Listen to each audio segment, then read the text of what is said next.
Welcome to Miss Martin Muses, where we talk about awesome things. What are we talking about today? Well, we're continuing with our read-through of Harry Potter and the Sorcerer's Stone, Chapter 2. We did Chapter 1 last week. If you want to read along, go ahead and read along because that's fun. And what we do here at Miss Martin Muses, we like good entertainment, not entertainment that is garbage. Well, look who is in the chat already. It is Salty Traveling Sea. Hello, good sir. He says, Expecto bourbon porries. Well, there you go. He is pouring a bourbon. I hope it is Woodburn. And if it is not Woodburn, Knob Creek. The only way to go. Well, last week, previously on Harry Potter and the Sorcerer's Stone, not the Philosopher's Stone, because heck, that's what we do in America, and the book I have is the Sorcerer's Stone. So it's just a sad story. I think when the horrendous new show happens, they'll be calling it the Philosopher's Stone in general on HBO, which is more correct. I mean, it really is kind of silly that they changed it to begin with, but that's the way people are. They underestimate people's intelligence. But you know who does not underestimate your intelligence? It is me. Let's see. Salty Traveling Sea says, very nice. Rare Eagle or Smoke Wagon here. Ah, well, there we are. Notice how all PR for the show has stopped. Indeed. No, they are filming right now, but we've been seeing some spoiler pictures coming out. I don't know. They made a really big mistake, but they have to double down now, don't they? Because if they were to get rid of the person who they cast, then they'd get in trouble. Or it would look like they're caving. On the other hand, I've said it once, said it twice, and I'm just going to say it again. The only character they have swapped is Severus Snape. That is problematic as heck. Like, if they had swapped everybody, well, it's like, okay, maybe I'll get it. But that is problematic and not progressive. But yes, I have noticed that. Let's see. Next, they'll call us is and phobes. So predictable. Yes, it's bait. It is fan bait. They were already kind of starting it, and it's like, no, it's like you guys were the ones that said you were going to do a faithful adaptation. But again, who are the ists? Who are the ists when he's the only one that they swap? It reminds me of back in the day when they would do Jesus Christ Superstar, and they would always make Jesus white and Judas black. It's like, really? Wow. But we can worry about that at a later time because now we are looking at the book. We are on chapter 2. It is not The Boy Who Lived, which was chapter 1. It is none other than The Vanishing Glass. Dun, dun, dun. We all know what that means. Yes, we do, Precious, because it was in the movie. I've seen the movie a heck of a lot more than I've read the books, but I've read the books a lot. So, last time we saw Harry Potter, it was him being left on the doorstep. We got a lot of background from the Dursleys. We learned about the Wizarding World. We even learned about Voldemort. For example, the fact that Dumbledore is the only one that Voldemort truly fears, and that he is he who must not be named, etc., etc. Well, but how's this starting off? It starts off with nearly 10 years had passed since the Dursley had woken up to find their nephew on the front steps, which I still find really problematic. If you've ever, England's cold, okay, and rainy. He could have died of exposure or something, or hypothermia. So we're still sitting there having number 4 Privet Drive being, well, a perfectly ordinary house, but of course, the world that we now live in, I'm like, maybe the Dursleys are so bad. At least their home life isn't so bad. They're so ordinary. Oh, they've got a house. They've got a job to go to. Like, they've got a house. They've got a job to go to. The only thing, of course, that makes them horrendous, in my humble opinion, is how they overindulge Dudley to the point of borderline abusive. And of course, what they do to Harry is very, very much could fit into a Charles Dickens novel. Absolutely. You know, Harry's sitting there, please, sir, may I have some more? And what do they say? Only the photographs on that mantelpiece really showed how much time had passed, and it's really awful. They said the pictures of what looked like a large pink beach ball wearing different colored bonnets. That's supposed to be Dudley as he grows up. And then a large blond boy riding his first bicycle. And the room held no sign that another boy lived in the house, too. Harry Potter. And Aunt Petunia was there, and her shrill voice made the first noise of the day. Up, get up now. It's going to be Dudley's birthday. But before that, we learned that there was a dream. Harry had a dream. What was the dream? It was about a flying motorcycle. And he had a funny feeling he'd had the same dream before. Are you up yet? She demanded. Aunt Petunia. Nearly, said Harry. Well, get to move on. I want you to look after the bacon. Bacon. And don't you dare let it burn. No, do not let it burn. I do not like burned bacon. Bacon. I want everything perfect on Dudley's birthday. Dudley's birthday. How could he have forgotten? Harry got slowly out of bed and started looking for socks. He found a pair under his bed, and after pulling a spider off of one of them, put them on. Oy. Harry was used to spiders because, why, dun dun dun, the cupboard under the stairs was full of them, and that was where he slept again. These folks are going to jail so easily. But yes, he lived in the cupboard under the stairs. In my house, there's a restroom that is very much like the cupboard under the stairs, so much that when the kids were around, they used to call it the Harry Potter bathroom. And I did end up decorating it with all sorts of Gryffindor things because it's Harry's, and Harry would be decorating his room as Gryffindor. Let's see. Salty Traveling Sea says, so glad I got all of the hardcovers of the series and both DVDs and Blu-rays for the movies. Yes, I got the 4K. That's what I've been watching right now. So, woo. Potter has no remake. Potter needs no remake. Darn right. It really does not need it. The movies are fine, especially the first few. I mean, it's so magical. The music and just when all those owls are coming in and the Daddy's gone mad, hasn't he? I love that part. Where they could do better, movie 6, starting with movie 6, they really, really messed up Jenny. The way that the whole Jenny and Harry thing went, I did not like that. I didn't like the last few movies, but they were still adequate. They don't need to be remade. Yeah. And of course, Dudley has all sorts of presents. They're all over the place. He got a new computer. He got a second television, a racing bike.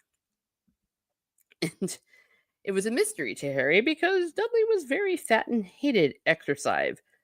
Unless, of course, it involved punching somebody. Dudley's favorite punching bag was Harry, that he couldn't often catch him. Harry didn't look it, then he was very fast. Saw all but number 2 in the cinema, in the theater. Yes, I saw all of them in the theater. Yeah, they're great. The last ones I saw pretty much, well, no, wait, I didn't see those at midnight. I got the books at midnight. Oh, heck yes, I did, precious. Harry had always been small and skinny for his age. He looked even smaller and skinny than he really was because all he had to wear were old clothes of Dudley's, and Dudley was about 4 times bigger than he was. Harry had a thin face, knobbly knees, black hair, and bright green eyes. He had his mother's eyes. He wore round glasses held together with a lot of Scotch tape. See, this is how we know that it's America. I think probably they called it sellotape in the British version. And he had a very thin scar on his forehead that was shaped like a bolt of lightning. He had it as long as he could remember, and the first question he ever remembered asking his Aunt Petunia was how he had gotten it. In the car crash when your parents died, she said. And don't ask questions. Don't ask questions. That was the first rule for a quiet life with the Dursleys. Of course, we know why they didn't want any questions, because of the mystery, because of their deep, dark secret. They wanted to pretend that the wizarding world did not exist. We also know that Petunia had a reason for not wanting it and to be very bitter. "Comb your hair," Uncle Vernon barked.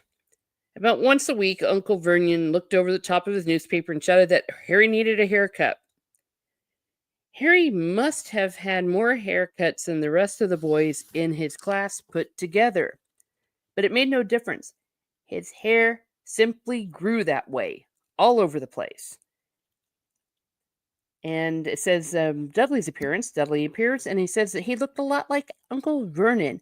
He had a large pink face, not much neck, small, watery blue eyes, and thick blonde hair that lay smoothly on his thick, fat head. Aunt Petunia said that Dudley looked like a baby angel. Harry often said that Dudley looked like a pig in a wig. It's terrible, but accurate. Accurate about what it would be. Yikes. Let's see, 36. Oh, yeah, Dudley's getting mad. 36? That's 2 less than last year. Darling, you haven't counted Aunt Marge's present. Aunt Marge. We're getting name dropped all of these characters. See, it's here under this big one from Mummy and Daddy. All right, 37 then, said Dudley.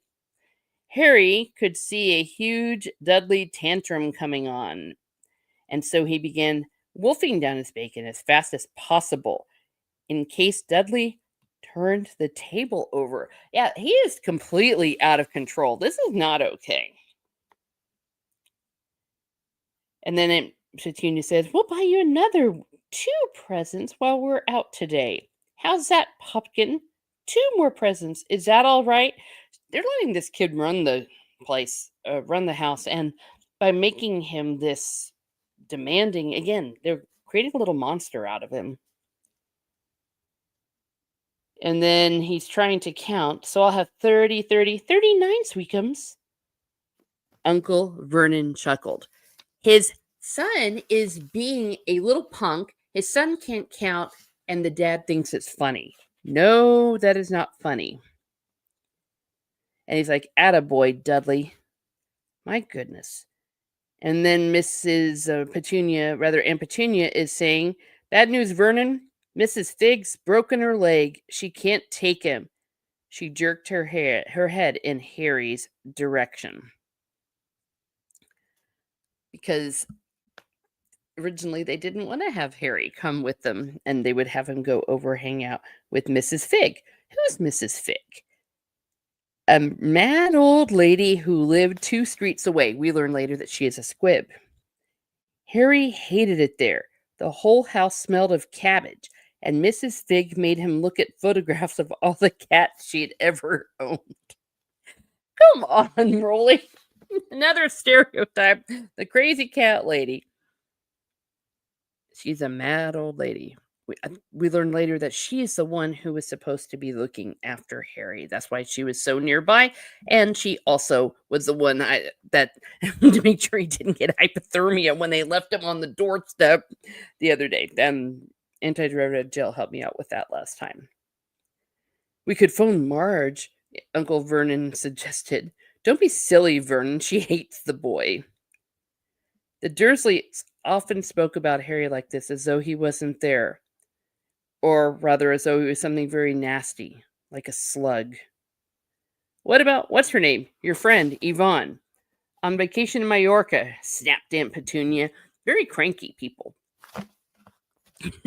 Salty Troubling Z says, "Cats. It's always cats. Never alligators or feral possums." You're right. That would be awesome. And there's nothing wrong with cats. And then they're like, "Well, maybe we could leave him here and come back and find the house in ruins." "I won't blow up the house," said Harry, but they weren't listening. Little did Harry know that they might have been worried about something that literal. And then Dudley began to pretend he was having a temper tantrum. He scrunched up his face and wailed. And then his mother would give him anything he wants. "Don't cry. Mummy won't let him spoil your special day. I don't want him to come," yelled Dudley between huge pretend sobs. "He always spoils everything." And then the doorbell rang. So his friend showed up. Pierce Polkus walked in with his mother. Pierce was a scrawny boy with a face like a rat. He was usually the one who held people's arms behind their backs while Dudley hit them. Yikes. Though this is kind of typical boy stuff. Half an hour later, Harry, who couldn't believe his luck, was sitting in the back of the Dursleys' car with Pierce and Dudley. So even though he knows that they don't like him, Harry was excited about getting to go. I mean, it's kind of sad when you think about it.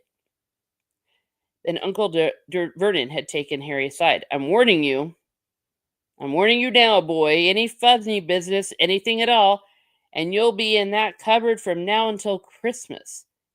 And then Harry's like, I'm not going to do anything. The problem was strange things often happened around Harry. And it was just no good telling the Dursleys he didn't make them happen. And here we get a little bit of some things that he did that were magical, that were part of magic. Once Aunt Petunia, tired of Harry coming back from the barber's looking as though he hadn't been at all, had taken a pair of kitchen scissors and cut his hair so short he was almost bald except for his bangs. Yikes. Which she did to hide that horrible scar. She's protesting too much. Dudley had left himself silly at Harry. He spent a sleepless night imagining school the next day. Yeah, he was always going to get bullied. He said it was bad enough that they were always making fun of him because he had, quote, baggy clothes and taped glasses. Next morning, however, he had gotten up to find his hair exactly as he had been before Aunt Petunia had sheared it off. He had been given a week in a cupboard for this, even though he had tried to explain he couldn't explain how it had grown back so quickly.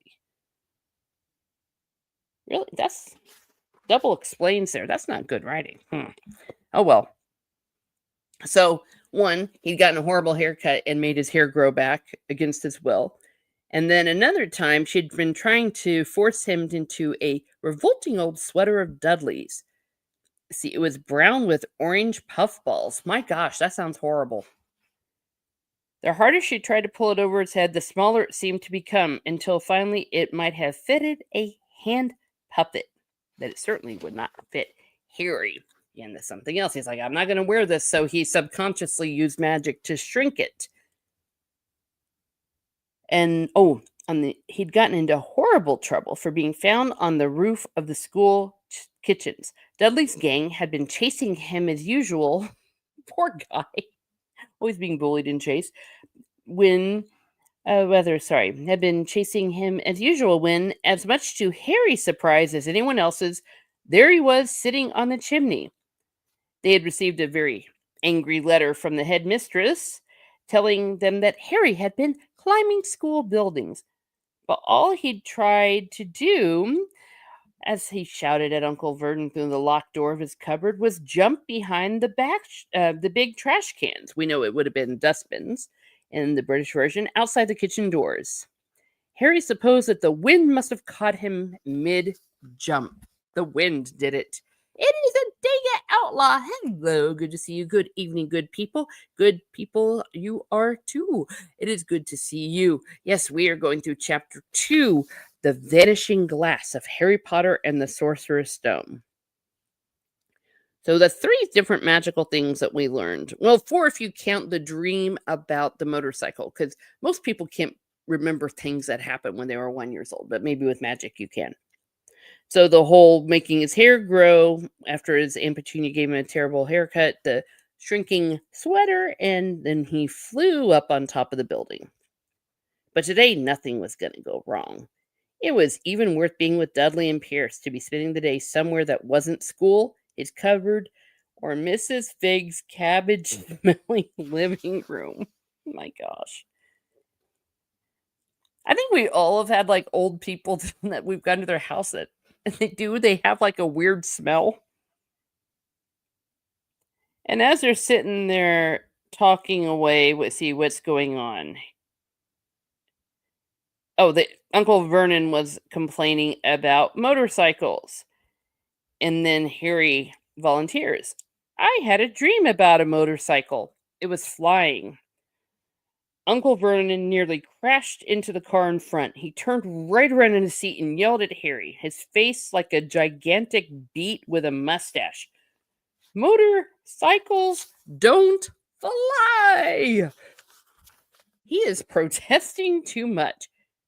I know they don't, said Harry. It was only a dream.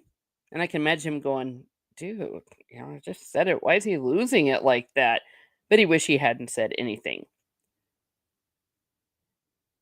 So, in any case, oh yeah, this is a thing about the Dursleys. If there was a thing the Dursleys hated even more than him asking question, it was his talking about anything acting in a way it shouldn't, no matter if it was in a dream or even in a cartoon. This is because of their fear of wizardry. This is a little bit sad. When they got to the zoo, they bought Dudley and his friend Pierce an ice cream, and Harry wasn't going to get one, except the lady automatically thought, well, these people aren't monsters, and she's going to say, oh, and which ice cream do you want? So Harry got a cheap lemon ice pop out of it. So he was excited that he got an ice cream. If this was any other planet, he would be in therapy forever. I don't know, do they have wizard therapy? Harry had the best morning he had had in a long time. So even though they all hate his guts, he still was enjoying himself. And he even got a Knickerbocker glory since there wasn't enough ice cream for Dudley's. And they got a free one, and they got a free new one, and they gave the old one to Harry. So he's happy to get a secondhand Knickerbocker glory. By the way, those are good. Then, dum dum dum, things go badly. It is the reptile house. So Dudley stood with his nose pressed against the glass where the snake was, staring at the glistening brown coils. Make it move, he whined to his father. The kid in the movie was so good in this scene. Actually, all the Dursleys were great. Uncle Vernon tapped on the glass, but the snake didn't budge. Do it again, Dudley ordered. My gosh, again, such a brat. Uncle Vernon rapped the glass smartly with his knuckles, but the snake just snoozed on. This is boring, Dudley moaned. Harry stood in front of that tank and looked intently at the snake. He wouldn't have been surprised if it had died of boredom itself. No company except stupid people drumming their fingers on the glass trying to disturb it all day. It was worse than having a cupboard as a bedroom. Aw. So his cupboard is like a cage, like with the snake. So he was relating to the snake, and he said that Aunt Petunia hammering on the door to wake you up. At least he got to visit the rest of the house. The snake then suddenly opened its beady eyes, and it winked. Harry stared. He looked back at the snake and winked too. The snake jerked its head toward Uncle Vernon and Dudley, then raised its eyes to the ceiling. It gave Harry a look that said quite plainly, I get that all the time. Of course, I'm not very fond of snakes. I mean, I appreciate them. They're nature. God created them. Isn't that lovely? But yeah, no thank you. But yeah, a snake talking to me and I guess for lack of a better word, raising its eyes to heaven, like rolling its eyes? Where do you come from anyway? Harry asked. The snake jabbed its tail at a little sign next to the glass. Boa constrictor, Brazil. Was it nice there? And he shows that he was bred in the zoo. Oh, I see. You've never been to Brazil. As the snake shook its head, a deafening shout behind Harry made both of them jump. Dudley, Mr. Dursley, come and look at the snake. You won't believe what it's doing. Dudley came waddling. Terrible. Dudley came waddling toward them as fast as he could, and he knocked Harry down. And they're sitting there putting their noses up to the glass. They leaped back with howls of horror. Harry sat up and gasped. The glass in front of the boa constrictor's tank had vanished. The great snake was uncoiling itself rapidly, slithering out onto the floor. People throughout the reptile house screamed and started running for the exits. I would have too. As the snake slid swiftly past him, Harry could have sworn a low, hissing voice said, "Brazil, here I come. Thanks, amigo." The keeper of the reptile house was in shock. Now, we learned that Harry was able to talk to the snake, that they weren't speaking English, they were speaking Slither tongue. Oh, parcel tongue, sorry.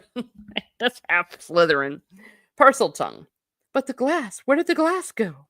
That poor keeper, I could just see him doing that too. Why? Why did this happen? The zoo director himself made Aunt Petunia a cup of strong, sweet tea while he apologized over and over again. Pierce and Dudley could only gibber. I would feel the same. I would feel the same if that happened. Oh my gosh. I would not want a big boa constrictor to come out towards me. And of course, they're exaggerating. Dudley was telling them all how the snake had nearly bitten off his leg, while Pierce was swearing it had tried to squeeze him to death. But worst of all, for Harry at least, was Pierce calming down enough to say, "Harry was talking to it, weren't you, Harry?" Uncle Vernon waited until Pierce was safely out of the house before starting on Harry. He was so angry he could hardly speak. He managed to say, "Go, cupboard, stay, no meals." Aunt Petunia ran to give him a large brandy.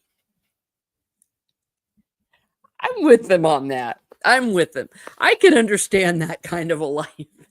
And a boa constrictor coming at everyone, maybe that's earned you a brandy. But I mean, it's something wrong here that a freak thing happens with the snake and Harry's in trouble for it. So we know that the Dursley knows what's going on, that the Dursleys know that Harry is responsible for this, that he's getting punished for these things. And it's not his fault.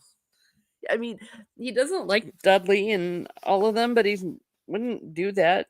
But I don't know.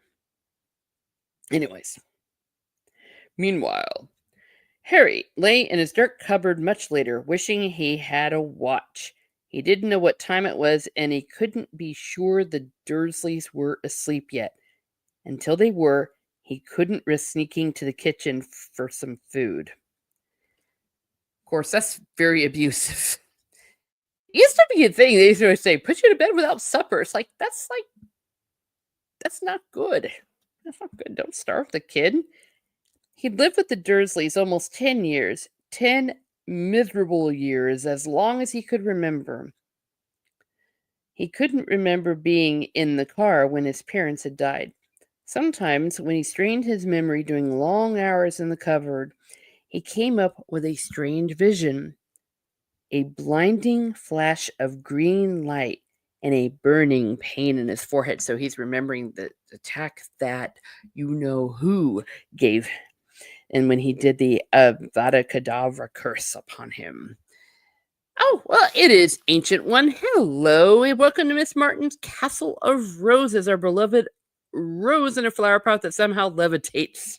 Thank you. Hello, Ancient One. Great to see you. Long time no see. This, he supposed, was a crash, though he couldn't imagine where all the green light came from. Oh, we know.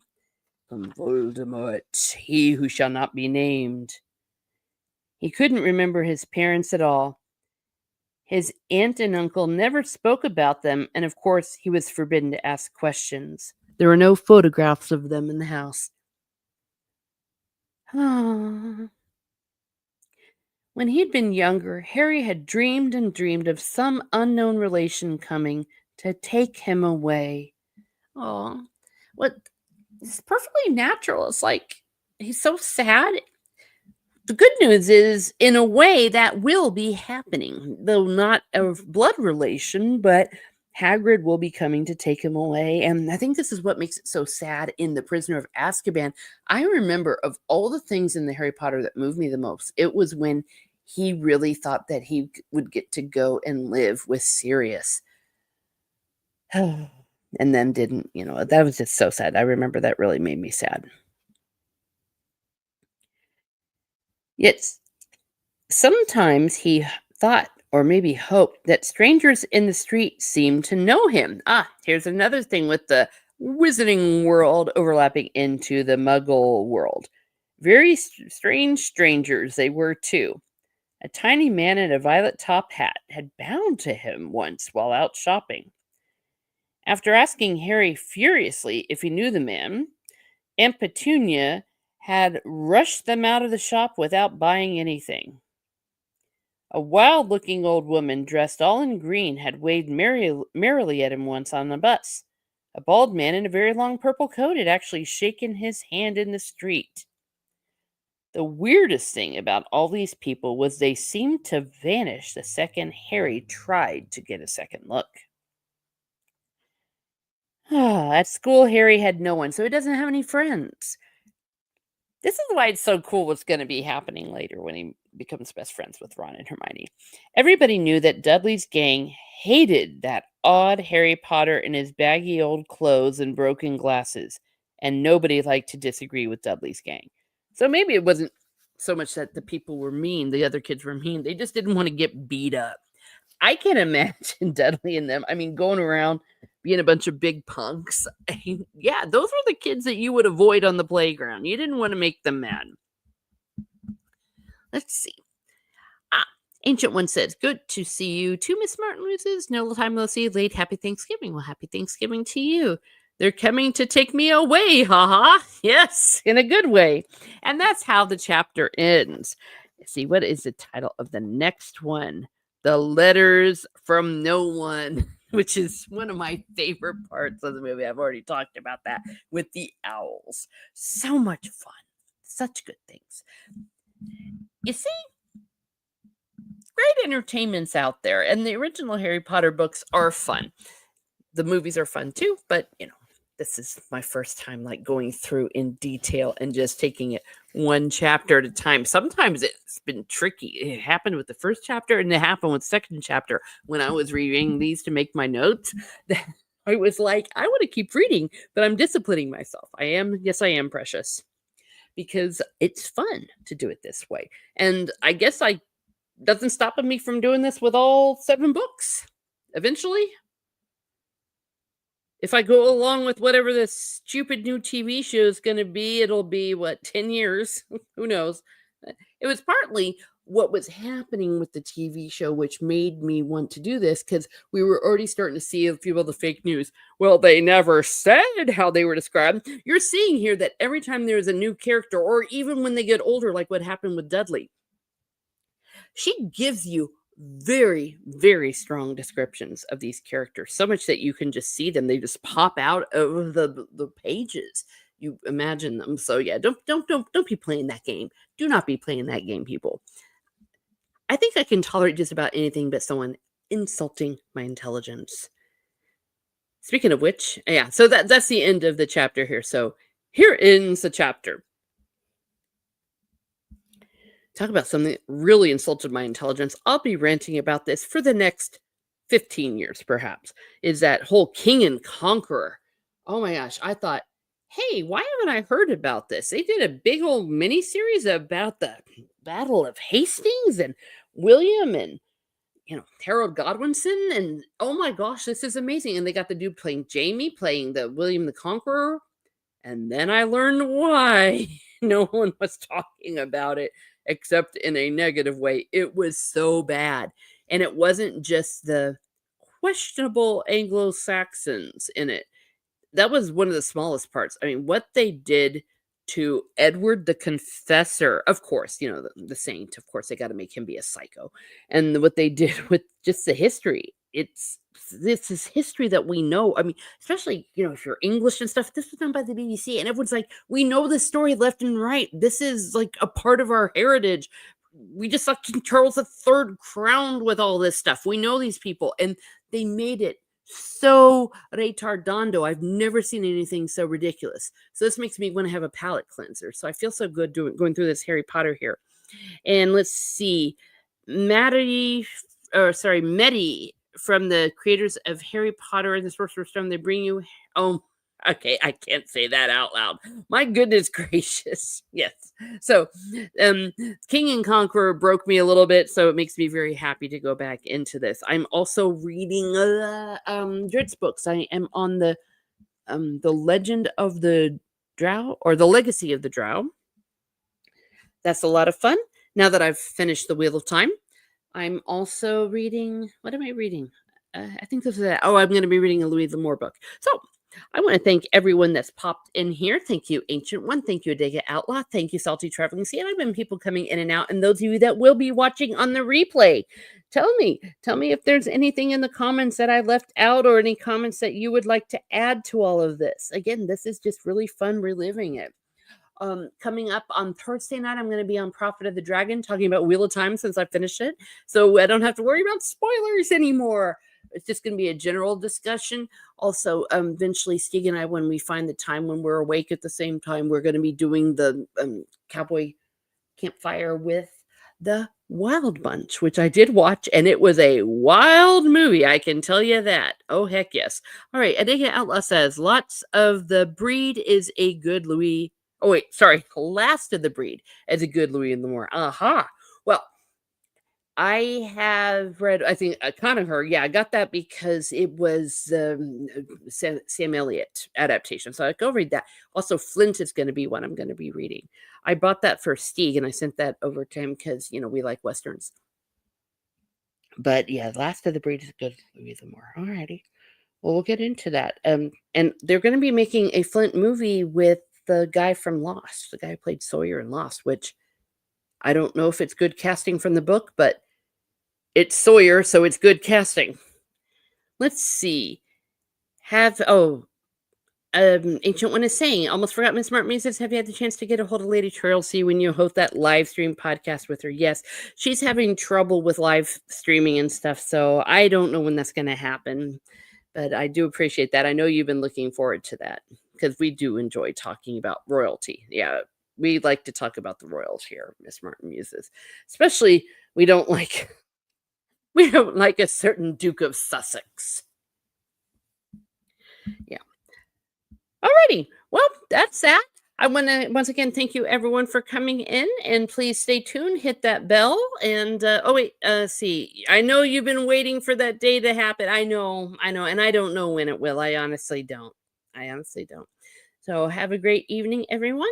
Maybe keep reading Harry Potter and enjoying it, or even watch the old movies, because the original movies are very good and incredibly magical. Have a great day, have a great evening, and be certain to read good entertainment. And I need to get my outro. Here we go.